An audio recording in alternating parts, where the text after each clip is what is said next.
Bonsoir à toutes et tous, j'espère que vous allez très bien. On est à moins de 48 heures du retour de la Ligue 1 avec une nouvelle affiche dans le chaudron puisque Saint-Étienne va recevoir le Racing Club de Lens.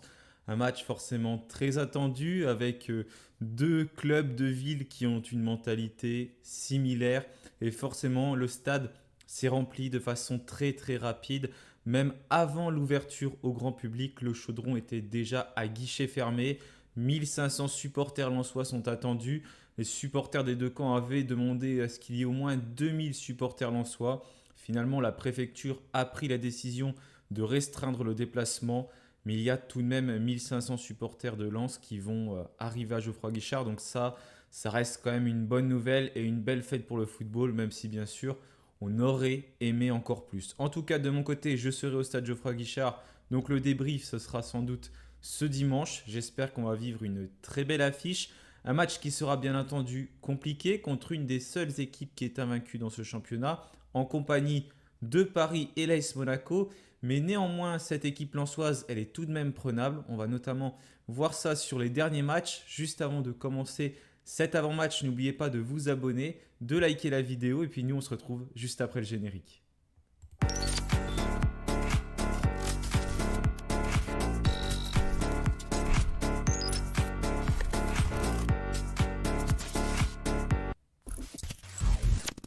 Voilà, c'est une affiche qui se disputera à 19 h du côté de Geoffroy Guichard. Et en vrai, ça passe vite parce qu'on est déjà à la huitième journée de Ligue 1. Je rappelle que cette année, ce championnat compte 34 journées puisqu'il n'y a plus que 18 clubs, hein. C'est la dernière fois qu'on était en Ligue 1, il y en avait encore 20. Maintenant, c'est plus que 18. C'était déjà le cas la saison dernière. Donc vous voyez, ça avance et on arrive quasiment au quart de ce championnat. En tout cas, quand cette journée sera disputée, on n'en sera vraiment pas très loin. C'est pour ça que de toute façon, c'est que chaque match est important. Il faut prendre le plus de points possible. On est à 7 points pour l'instant en 7 matchs. En théorie, ça suffit quasiment pour se maintenir en Ligue 1 parce que si on regarde sur les dernières saisons, on a environ 32-33 points dans les championnats qui comptent 18 clubs pour se maintenir.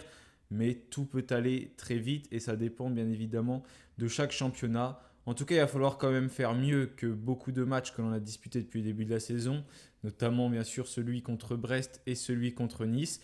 S'inspirer de ce qui a été fait contre la J Auxerre, ça peut être un des atouts en tout cas de cette rencontre. Olivier Dalloglio est revenu rapidement en conférence de presse sur ce match en disant qu'il faudrait peut-être mettre encore plus d'intensité et cette fois conclure et finir la plupart de nos occasions parce qu'on en a quand même raté beaucoup contre Auxerre malgré le bon résultat. En tout cas, en conférence de presse, il a fait un point sur les joueurs qui seront absents et de retour. Il y avait une trêve internationale, donc les internationaux sont revenus avec divers résultats, mais sans blessure, c'est l'essentiel. Ça, c'est vrai, c'est l'essentiel. On avait notamment peur avec Zuriko Davitashvili, qui était présent en conférence de presse avant Olivier Dalloglio et qui était sorti un petit peu en boitant avec sa sélection en toute fin de match en début de semaine. Finalement, rien à signaler pour Davitashvili, donc c'est une bonne nouvelle. On a Ivan Masson et Pierre Cornu qui ont repris la course, mais attention, patience, patience, il va falloir attendre pour ces deux joueurs. Comme l'a précisé Dalloglio, c'est pas marqué là, mais notamment Cornu, ça devrait mettre plus longtemps que Masson qui lui devrait réintégrer le groupe la semaine prochaine. Mais en prenant son temps, ça ne veut pas dire qu'il va être là pour le prochain déplacement. Donc on va réintégrer le premier de manière progressive la semaine prochaine. Ah bah si en fait c'était cité. Pour le second, ce sera un petit peu plus long. Sinon, pas grand-chose à signaler du côté des absences. C'est un peu les mêmes que d'habitude. C'est vraiment le point sur les joueurs en sélection qu'il a fait aussi. Parce que notamment Ben Holt, on sait que c'est un joueur qui est devenu quand même important dans l'effectif de Dalloglio. Mais il y a de fortes chances que Ben Holt soit dans le groupe, mais qu'il reste sur le banc, en tout cas pour le début du match, parce que c'était déjà le cas lors de la dernière sélection de Ben Holt. On sait que les déplacements, c'est toujours assez compliqué. Et avec sa sélection de la Nouvelle-Zélande, il est parti du côté de Tahiti et ensuite il est allé en Nouvelle-Zélande. En fait, il a fait quasiment le tour du monde avant de retourner à Saint-Étienne. Il s'est beaucoup reposé. Il y a un protocole quand même spécial qui est mis en place avec lui. Mais c'est surtout cette fatigue-là concernant donc les déplacements qui est plus importante que celle des matchs pour Ben Holt.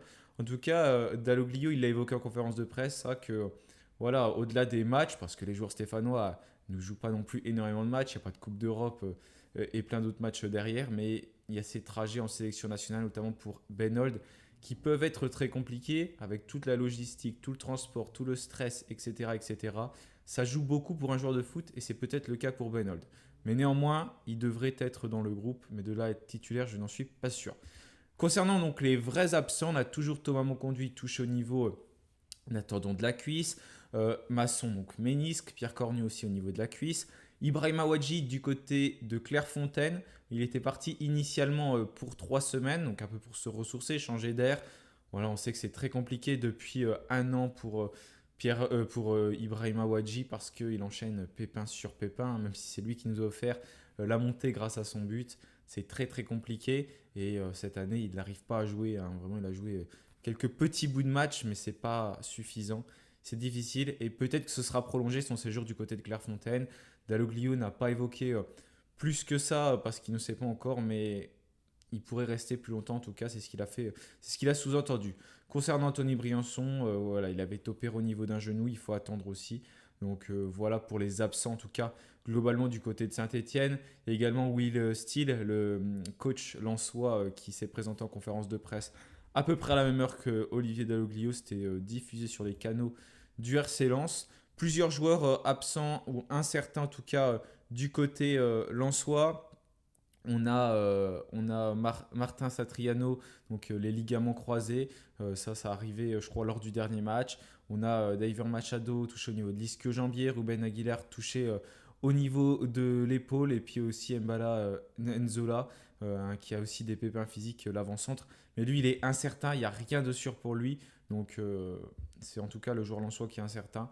Sinon, il n'y a pas d'autres absents. Je crois qu'il y a un gardien, je me souviens plus, un gardien lensois qui est absent, mais c'est le cas depuis le début de la saison, donc je ne l'ai pas noté. Il y avait beaucoup d'absents contre Strasbourg parce qu'il y avait des suspendus, il semble être revenu. Donc voilà en tout cas concernant le Racing Club de Lens qui va quand même se déplacer avec un effectif fourni, mais un effectif démuni quand même de certains joueurs et des joueurs qui peuvent être très très importants du côté de Lens. Il y a des joueurs stéphanois aussi qui sont sous la menace d'une suspension, donc ça à ne pas oublier. Si jamais ils prennent un carton jaune, ils seront suspendus, pas pour le match qui arrive, pas pour le prochain match, mais encore celui d'après. Donc toujours Marouane Nzouzi, donc ça c'est depuis le début de la saison, mais il ne devrait pas être dans le groupe et je crois qu'il est blessé. Mathieu Cafaro, il lui reste 4 matchs, Gauthier Larsonneur 4 matchs également, Pierre Cornu 5 matchs, mais il est blessé. Et on a un nouveau joueur qui s'est ajouté à la liste par rapport à la rencontre face à la JOCR, c'est Pierre Ecoua, le milieu de terrain stéphanois qui a pris un carton jaune justement contre les Bourguignons. Il est potentiellement, il est sous la menace lors des 7 matchs qui vont arriver, donc il faut qu'il fasse très attention, sinon il sera suspendu. Ce serait une très mauvaise nouvelle pour Saint-Etienne. En tout cas, voilà pour les joueurs sous menace. Donc comme j'ai dit, il y a les joueurs en sélection qui sont venus, David Ashvili, Ben Holt, on avait également Lucas Tassin qui a d'ailleurs marqué avec les espoirs belges, et ça c'est une bonne nouvelle pour Saint-Etienne. Et pour lui surtout, parce qu'un attaquant a besoin de prendre confiance, comme l'a rappelé Dalloglio en conférence de presse. Il était rentré même à la 70e minute, il a marqué 2 buts, il a bien aidé son équipe contre l'Écosse U20. Lors du deuxième match, il n'a pas marqué, mais en tout cas, il a permis à son équipe de gagner 2-0. Donc pour la confiance, c'est vraiment très bien. Et ensuite, voilà pour les joueurs stéphanois, en tout cas, je ne sais plus qui y avait d'autres en sélection, mais ils sont tous revenus et il n'y a pas de souci. Côté Lensois, comme j'ai dit, c'est une équipe invaincue depuis le début de la saison. 6e du classement de Ligue 1, 2 victoires, 5 matchs nuls et 0 défaites. Et c'est sur cet aspect-là que je voulais insister. 5 matchs nuls, c'est quand même assez important. Les Lensois qui n'arrivent plus à gagner de matchs. Si on regarde sur les 5 derniers matchs, ça fait 5 points pris par les Lensois. Nous, ok, il y a des défaites, il y a des choses qui ne vont pas bien, mais sur les 5 derniers matchs, on est quand même globalement meilleur que les Lensois, même si ils n'ont pas perdu, parce qu'on a battu Lille, on a battu également Auxerre, ça fait déjà 6 points, et un match nul contre Nantes, ça fait 7 points, alors que les Lensois ne comptent que 5 points. Donc comme quoi des fois il faut mieux perdre, même s'il ne faut pas se prendre des 8-0, ça permet de plus avancer que de faire des matchs nuls, parce que 5 points en 5 matchs ça fait pas beaucoup, alors qu'une équipe qui a perdu qui a perdu 3 fois et gagné 2 matchs compte déjà plus de points qu'une équipe comme Lens qui a fait 5 matchs nuls. Donc c'est pas forcément très bien pour eux, même si ça montre que c'est une équipe quand même qui est solide et qui, quand elle est menée au score, arrive à revenir, ou alors quand elle mène au score, c'est une équipe qui peut être aussi fragile. En tout cas, leur coach, donc Will Steele, a l'habitude de jouer dans un système plutôt en 3-4-1, 3-4-3. C'est un peu le dispositif qu'il met depuis le début de la saison. Il y a quand même des grosses écuries de ce championnat de Ligue 1 parmi les matchs nuls. Il y a eu un match nul contre Monaco. Ils ont fait 0-0 contre l'Olympique Lyon aussi. Rennes, on sait que c'est un peu compliqué pour l'instant, mais c'est une grosse équipe. Nice, Strasbourg, qui est un peu une des surprises de ce début de saison avec une des plus jeunes équipes de Ligue 1. Mais voilà, concernant en tout cas le RC Lens, qui pour l'instant ne parvient pas à avoir sa vraie influence dans le jeu et Wistil ne parvient pas tout simplement à permettre à son équipe, ne parvient pas à faire en sorte que son équipe prenne beaucoup de points pour être dans le haut du classement, même s'ils sont sixième pour l'instant et que c'est quand même pas si mal. Ils sont un peu dans le ventre mou du championnat de Ligue 1. C'est pas la meilleure attaque du tout avec 7 buts, 7 buts marqués. Par contre, c'est une des meilleures défenses avec seulement 4 buts encaissés. Donc ça, c'est vraiment leur point positif. Et puis à domicile, c'est une équipe qui a des difficultés malgré tout, même si ça va pas si mal que ça, mais c'est pas incroyable non plus. Et à l'extérieur, c'est une équipe qui ne perd pas non plus, comme c'est le cas à domicile, et qui a souvent tendance à aller chercher des matchs nuls. Leur meilleur buteur ne devrait donc pas être là, Enzola, avec 2 buts.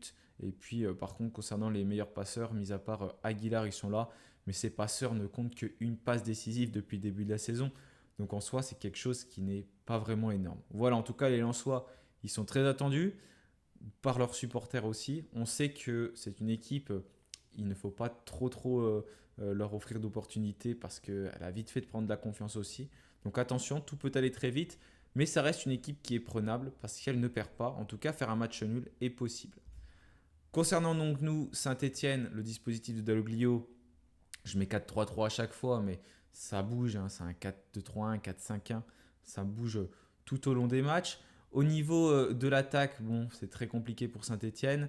6 buts marqués, une des pires attaques, une des pires défenses aussi avec 18 buts encaissés. Mais encore une fois, les matchs contre Nice et puis aussi contre Brest n'aident pas. 12 buts en 2 matchs, ça fait quand même beaucoup.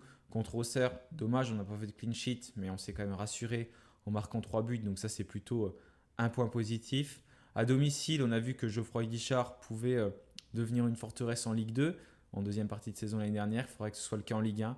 Déjà, ça commence plutôt pas mal avec cette victoire contre Lille et cette victoire contre Auxerre. Donc 2 succès consécutifs. Pour l'instant, on est invaincu quand on a nos copes. Contre Lille, il n'y en avait qu'un. Contre Auxerre, il y en avait 2. Et là, contre Lens, il y en aura 2 avec un stade à guichet fermé. Donc ça, c'est très bien. Il faut se servir vraiment de cette arme. C'est le point positif dans le chaudron. On a vu un David Ashvili qui était en grande forme. Il va falloir que l'ensemble de l'équipe stéphanoise réponde une nouvelle fois présent contre le Racing Club de Lens. David Ashvili qui reste sur un triplé. On sait qu'il y a des joueurs qui sont souvent inconstants et c'est le cas de David Ashvili. Donc j'espère qu'il va réussir à confirmer pour une seconde fois consécutive. C'est le joueur qui a le plus de stats forcément du côté de Saint-Etienne avec 3 buts et 2 passes décisives. Mais on attend bien évidemment les autres joueurs pour voir comment ils vont être capables de répondre présent. En tout cas, voilà pour l'état de forme de Saint-Etienne. Je vous affiche maintenant ma composition et j'attends bien évidemment la vôtre en commentaire. Alors, dans le secteur défensif, il y a de fortes chances que ça ne bouge pas avec Gauthier Larsonneur dans les buts. Gauthier Larsonneur, voilà, on sait qu'il y a de la concurrence. Et Prismo Bleu peut potentiellement prendre sa place si ça se passe mal, parce que le début de saison n'a pas forcément été très facile pour lui, même si les 2-3 premiers matchs étaient plutôt intéressants, mais depuis le match contre Brest, c'est quand même plus difficile. Léo Petro à gauche, Denis Sapie à droite, Nadé Batuminsika dans l'axe. Je pense que désormais c'est devenu la défense stéphanoise. On en a parlé l'autre jour, parce que forcément il n'y a pas le choix, il n'y a plus de latéraux à Saint-Etienne, et en défense centrale, il peut juste changer avec Abdelhamid, mais pour l'instant, qui est sur le banc, parce qu'il l'a relégué depuis 2 matchs, et je ne pense pas qu'il va le remettre, parce que cette charnière Nadé Batuminsika se connaît bien maintenant, et puis surtout, Nadé revient en grande forme, donc le brassard de capitaine devrait une nouvelle fois revenir à Gauthier Larsonneur. Au milieu de terrain, Pierre Ekwa avec Mathis Amougou et Aymen Mouefek. Et puis devant, Zuriko Davitashvili. J'ai mis Mathieu Cafaro. J'aurais bien aimé mettre Benold et puis faire rentrer Cafaro en fin de match parce que ça a l'air de plutôt bien fonctionner. Mais avec le voyage, j'imagine que Benold ne sera pas titulaire. Et puis en attaque, c'est pareil, il y a une concurrence, et ça Dalloglio l'a répété aussi en conférence de presse, l'a rappelé, entre Sissoko et puis Lucas Tassin. Sissoko a, semble-t-il, élevé son niveau. Il était titulaire la dernière fois. On a vu qu'il était très intéressant pour peser sur la défense adverse et la fatiguer. Potentiellement, il pourrait libérer des espaces à un Lucas Tassin s'il rentre en seconde mi-temps. Je ne pense pas que pour l'instant, Dalloglio va passer à deux attaquants avec Tassin et Sissoko. J'ai fait aussi une vidéo avec Adrien l'autre jour pour en parler, si ça pouvait être intéressant pour nous ou pas. Donc, je vous invite à aller la voir. En tout cas, Dalloglio, pour l'instant, je ne pense pas qu'il va changer ce système de jeu et que globalement, on va rester dans un 11 de départ qui sera quasiment le même que contre la JOCR, mis à part Cafaro qui devrait débuter en tant que titulaire. En tout cas, c'est ce que je pense. Merci à tous d'avoir suivi cette vidéo. Donc, rendez-vous ce dimanche pour le débrief de la rencontre. N'hésitez pas aussi à me dire si vous serez au stade. Passez une très belle fin de semaine, un bon week-end et bien sûr, allez les Verts. Salut à tous.